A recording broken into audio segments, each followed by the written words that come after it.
आंचलिक उच्च माध्यमिक विद्यालय पहाड़ श्रीगड़ा विश्व एड्स दिवस पालन।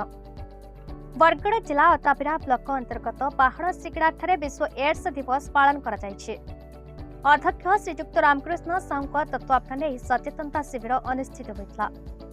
एड्स जेपरी संक्रमित हेब नहीं से विषय छात्र छात्री मानक सचेतन करा। वर्तमान समय एड्स संक्रमण संख्या अधिक थिबा बेले जन सचेतनता जरूरी अटे।